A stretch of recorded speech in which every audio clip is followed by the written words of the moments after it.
This video explores the IATF requirements related to the management of temporary changes. Okay, good afternoon, Niall again. So we want to explore in this discussion about the IATF requirements for temporary change.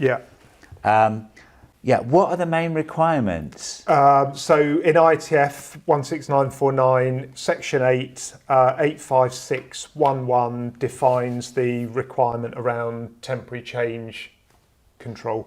Right, and can you explain the basic principles of this requirement?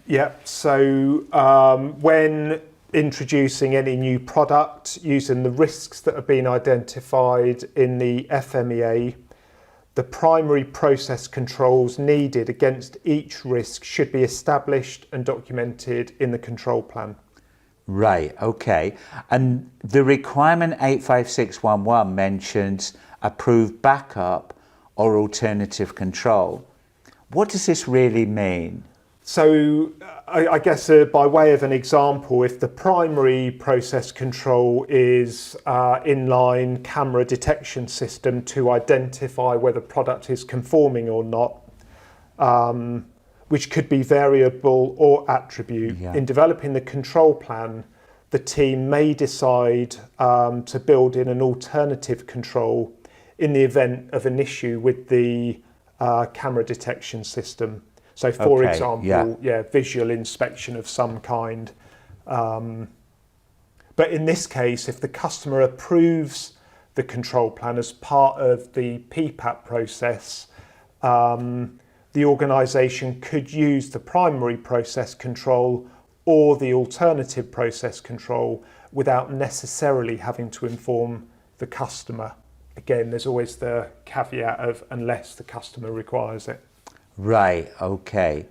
So both the risks in the primary control and then the alternative process control, I guess, should be considered in the process FMEA. Yes, so absolutely both should be considered in the FMEA, and the control plan will include the primary controls and alternative process controls where they exist.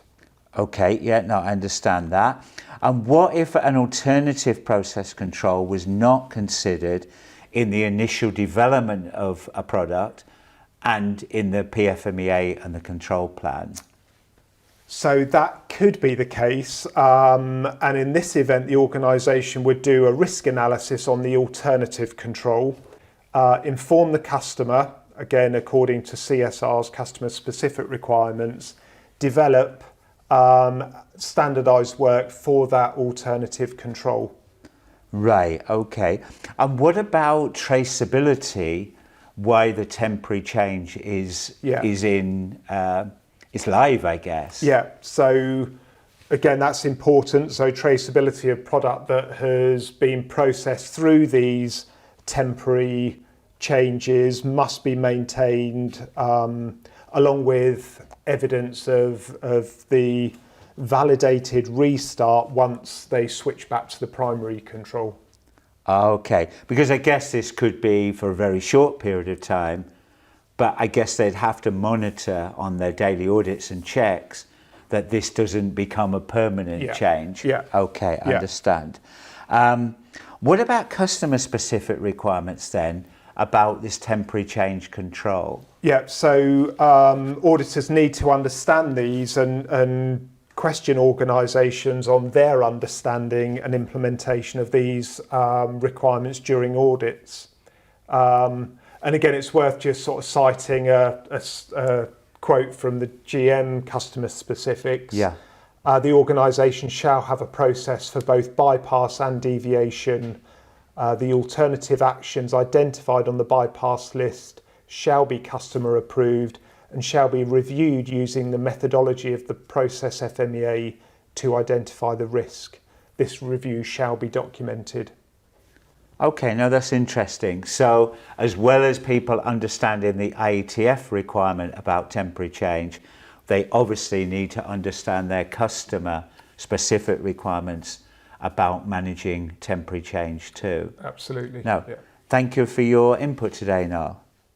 So let's summarize the discussion. Both primary and alternative process controls can be shown in the PFMEA and the control plan. In auditing temporary process control, customer-specific requirements must be sampled to ensure the organization's understanding and their implementation. Before any temporary process change is implemented, standardized work should be available, systems in place to ensure traceability of parts and material that are processed under the temporary change. A restart verification is required when we return back to the primary process control. Let's summarize the key learning points. The relevant IATF 16949 requirement related to temporary change control is 8.5.6.1.1. Customer-specific requirements must be understood on whether customers require approval for such temporary changes. Systems must be in place to ensure that temporary changes do not become permanent changes. And we can do this, for example, by undertaking daily focused quality audits.